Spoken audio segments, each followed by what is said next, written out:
download Inkscape 1.3.2. I suggest going straight to the site. I'm on Windows. If you're on Mac OS, please go find one of the 75,000 videos that exist about downloading Inkscape on Mac OS.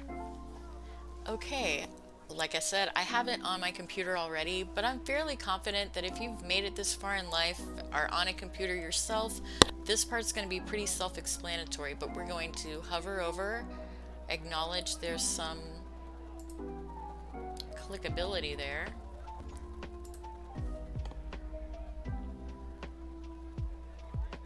We're gonna do the exe format.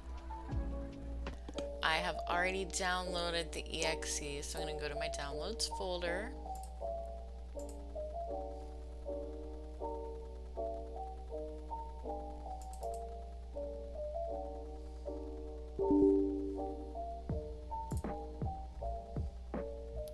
Run the exe.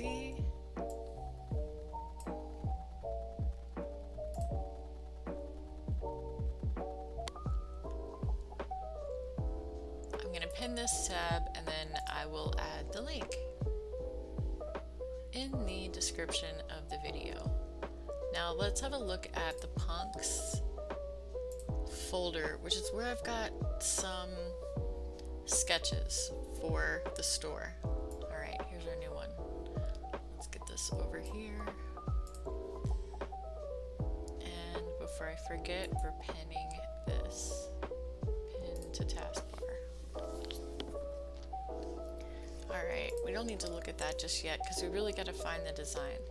So we're going to look at this picture. We got to pick one to start with. This one seemed pretty simple to me.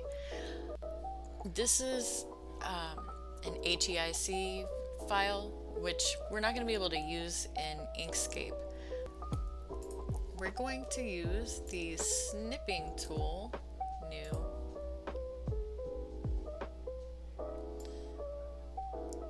to grab the part of the design that we're going to graphically recreate in Inkscape.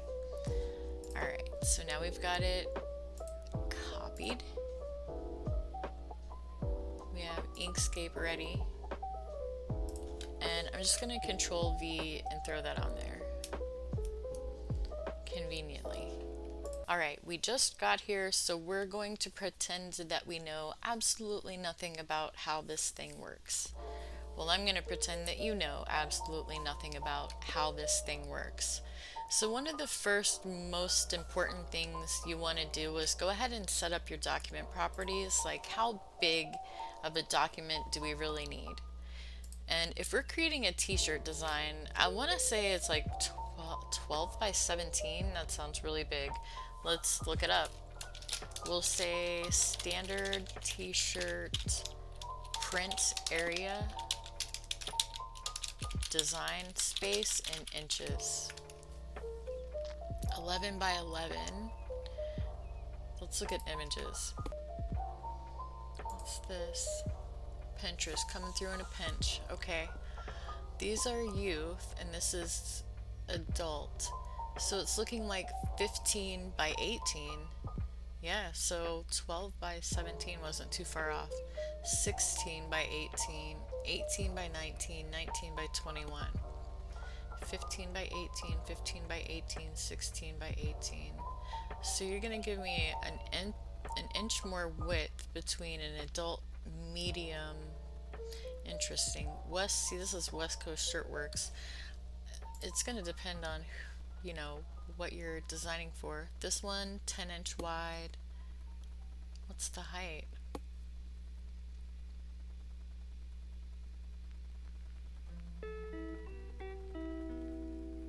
What do we have here?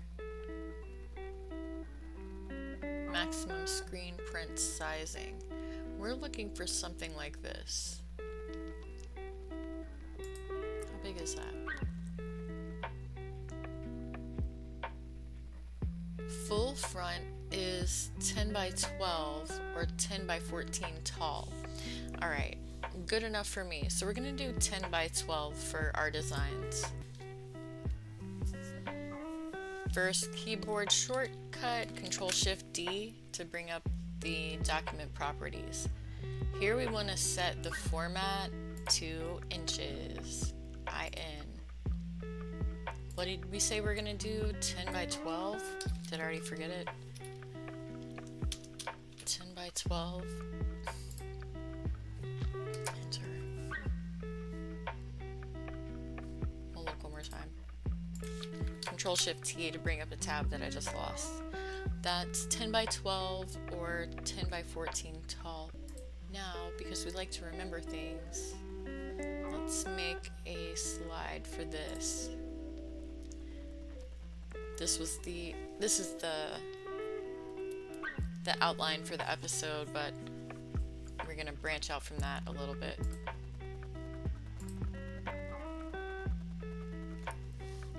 Okay, so we just want to say 10 by 12.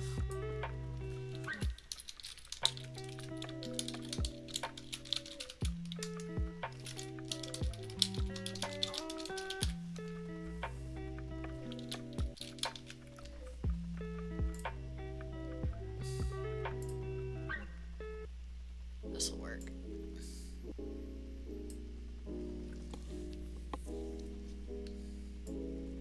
There.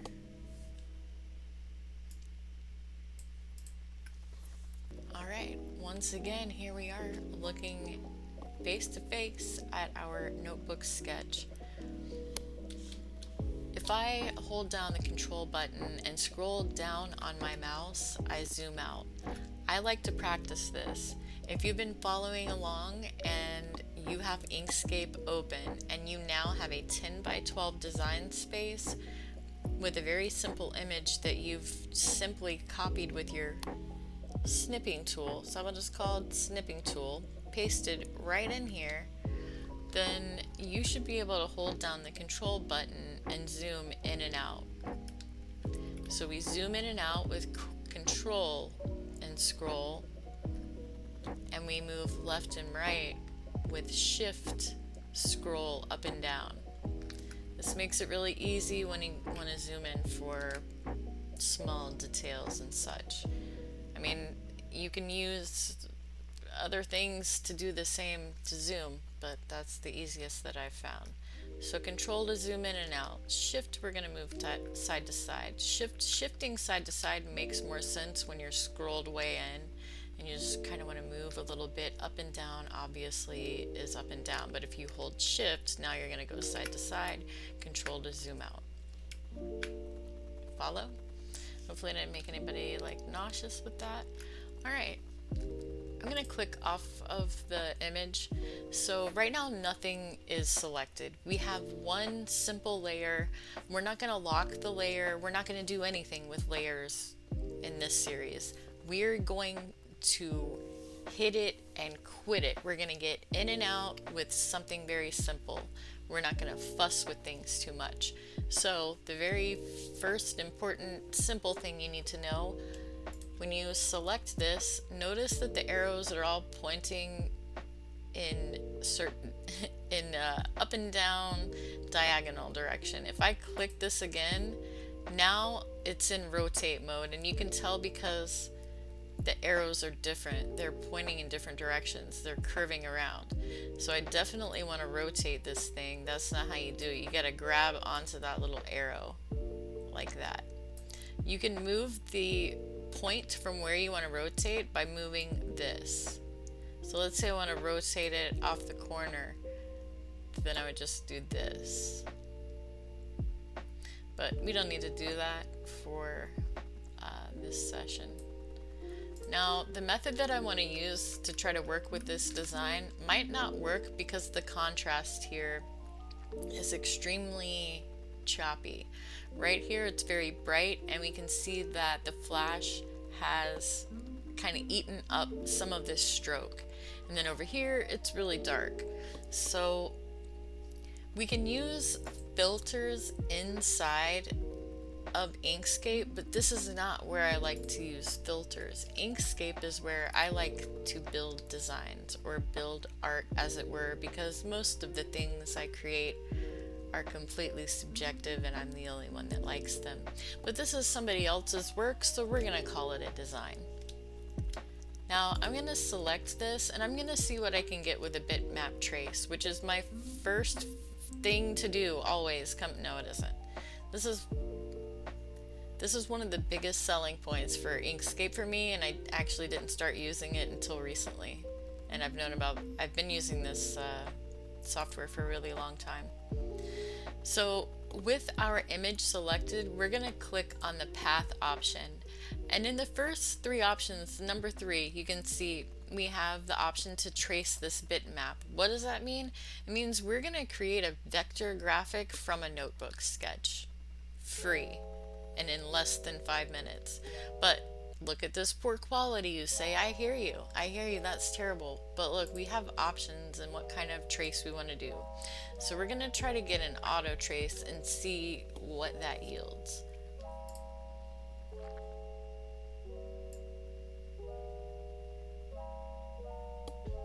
Interesting.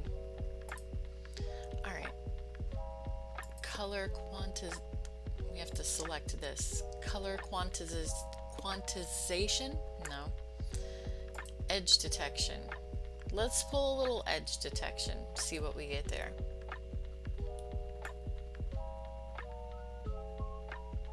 See where I'm going with this? If you have a really good high contrast photo and you kind of evened your sketches out a little bit more, this becomes super easy to do.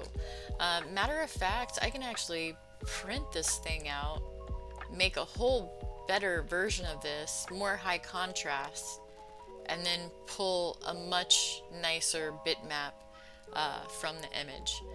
But for now, let's see what we can get with this. So we'll move this image over to the side.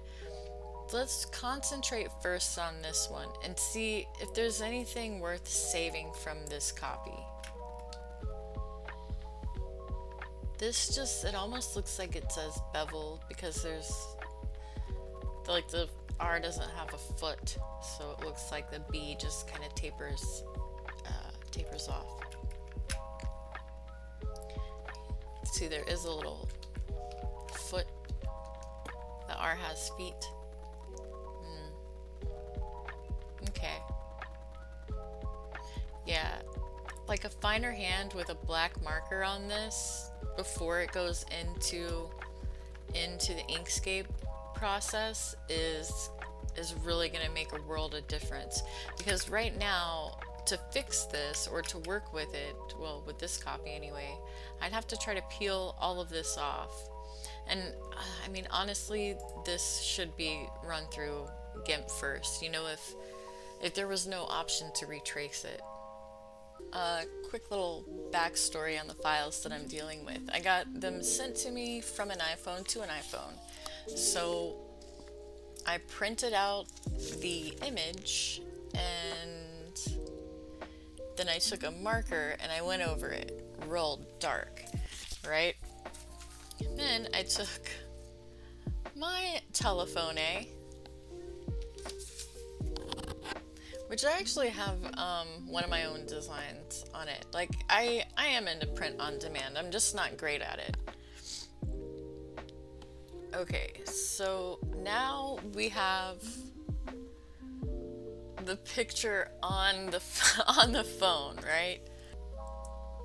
From the picture of the picture on my phone, I have uploaded the copy to Drive, opened the drive on my computer, and now I have a copy here to work with. So this is my new version, and it's slightly different from the older version, but we'll fix that. We just want to get like a real good trace from it. So we're going to copy this from here, zoom out, paste in our new copy. I'm going to go ahead and get rid of these. And we're going to actually save that as the reference. So this we want to go ahead and spin around a little bit. It's going to end up being like that, right? Okay. Let's try single scan first, and we'll do an auto trace.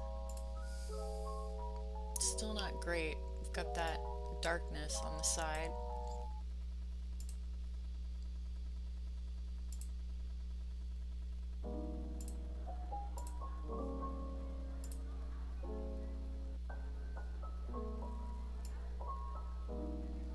Got a background there.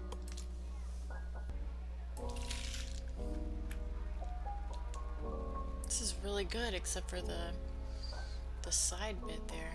Alright, let's see if we can trim this down a little bit. Over here on the left, we've got some options for selection and creating shapes, lines, etc. Nodes. We're going to use this rectangle tool. We want to make a very simple rectangle shape that covers up the squiggle line that we don't want. Now this shape,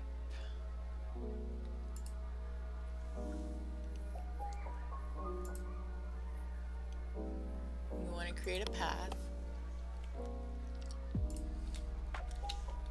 Now we want to select, use shift and select the second image. So we have the yellow rectangle and the Revel image selected. And what we want to do is use this yellow image as an eraser, and we're going to say anything from this image that exists under this yellow block, and get rid of that and the yellow block. So with that we use path tools. Control minus. We want the difference. Okay, great, it worked. That means we can do it again to get rid of the pieces that we don't want. So we'll work down to the bottom a little bit.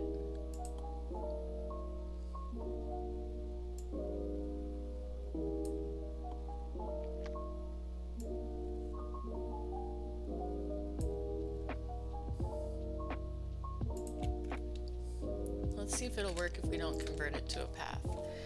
Control Shift minus. Yeah, it didn't work. So we're going to Control Z to undo that.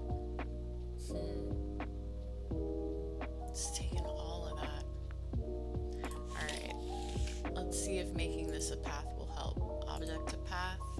Select both of these. Control Shift. It's not going to work. I'm going to lose the L.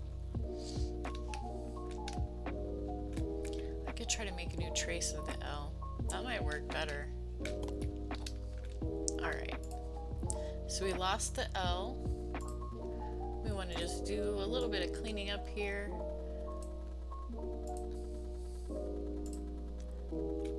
Okay, we're going to sacrifice the L for now because it should be pretty easy to make a new one.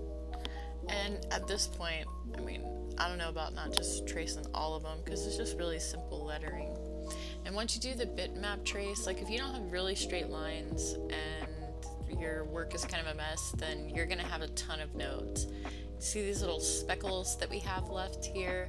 These are some leftover nodes. So right under our arrow selection tool, we have a node selector. So we want to switch to a node selector and we want to try to clean this up. We can use a rubber band style selection on nodes and just delete them.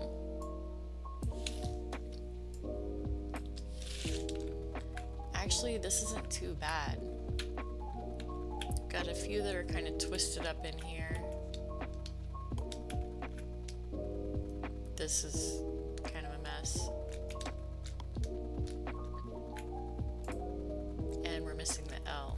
This is the worst part right here. What do we have? I want to get rid of that. What happened? Okay, so let's use another method for removing some things that we don't want here. I don't want to make a straight rectangle shape here. It's not going to work the way that I want. So instead I'm going to use the pen tool and I'm going to draw my own shape like so.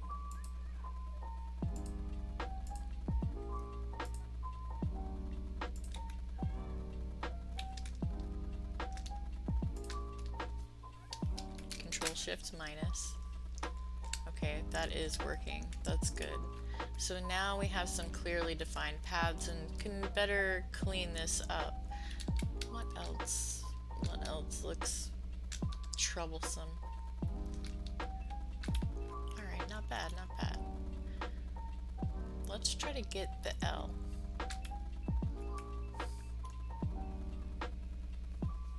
We're going to use the same pen tool.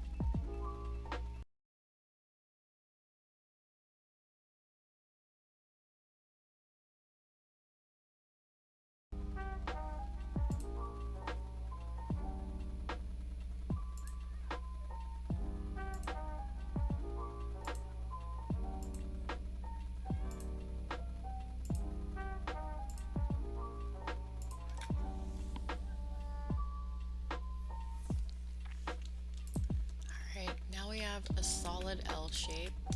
We want to add that to our work. You can see we're missing some embellishments, right?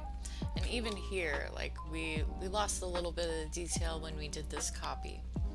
We also lost this part. Okay, so we're off to a rocky start here. Our bitmap trace didn't really work for this design.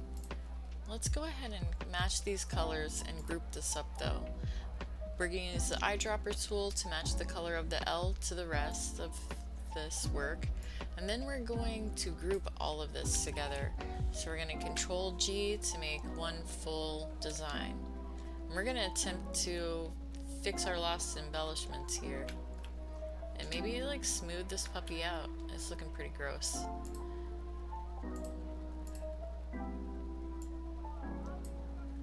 Okay, we're back on the node selector tool, and right here we're just gonna kind of round some things out. Make selected nodes auto smooth. Yeah, do that down here as well. Auto smooth.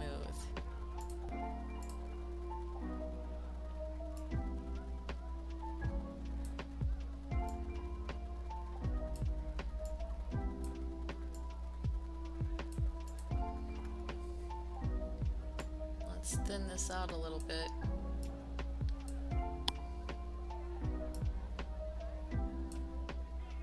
Make it a little more delicate.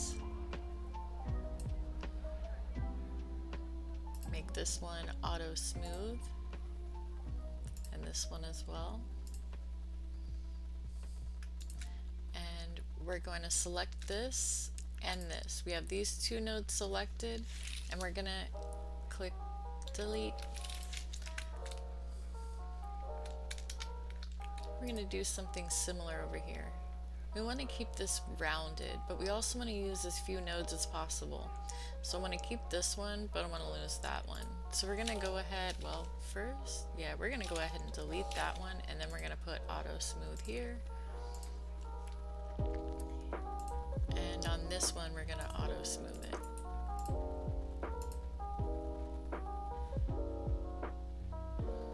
On the original, it didn't quite look like that. The L was a little different.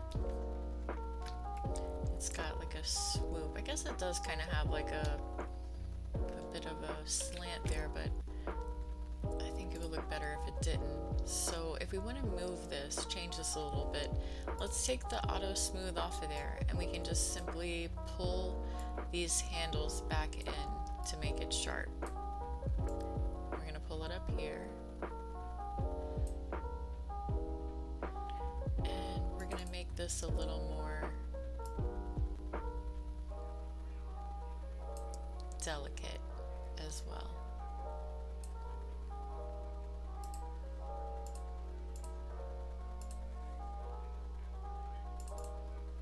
If we want to add a new node, place the node selector directly over the path.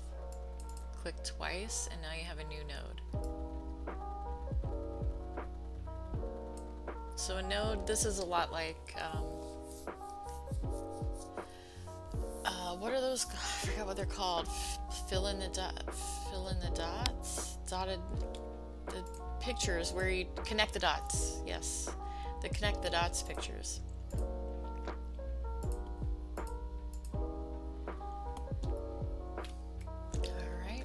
little fanciness on the L there. But we want to add some things. I'll get to it. Down here we've got a little bit of a poo, whatever this is. I'm not crazy about that. I want to delete all these nodes and just really smooth that whole area out. So we'll pull these in.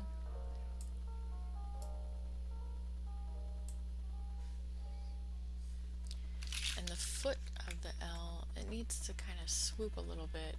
So let's move this guy up here. We're going to get rid of him. And then we're going to use this to arch this part. And through here, we're going to cut out a little space. But let's remove some of these nodes so we have a cleaner working area. And then make these auto smooth. Now let's take a look at what we got. Zoom out. It's looking pretty good. This might be too delicate.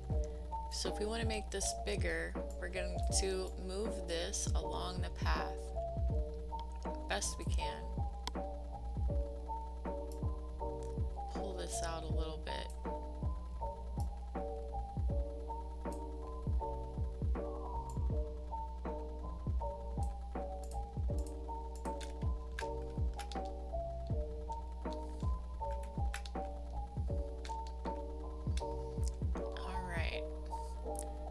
If you just watched me fix this L, you can imagine what I'm going to do to the rest of these letters. It's going to be very much the similar type of process.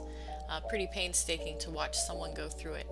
But what might help you is if I show you how I'm going to handle adding the space. And we saw a little bit of it when we fixed the V. We're going to do the same technique on the L. For reference, here's what we're trying to do. We need a little open space here, and we need open space here. Whoops. So we're going to use the pen tool.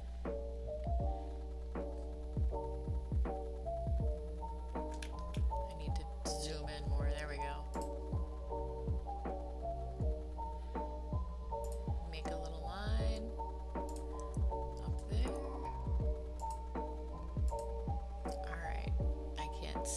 See that, so we're going to make it pink. Switch back to the selector tool. The shortcut for that is just to type the letter S. Now we're going to hold down Shift and select the rest of the design. So this is what we have selected, the whole revel and then this pink strip that we added. We're going to Control Shift minus to remove that. Oh, does it need to be a path? Please work. Take this. It's not working. No. Alright, I have an idea. Let's Control U to ungroup. And now we're going to work directly on the L. And we're going to select both of these, Control Shift minus. There we go. Alright, we gotta add one more and then we'll group that back up. So this one goes on the foot. It ends right after this, so it should go right here. Kind of like that. Alright, I like that. So we're going to type S to switch to the selector. Hold down Shift, select the rest of the L, Control Shift minus. Alright. Looking pretty good, pretty good.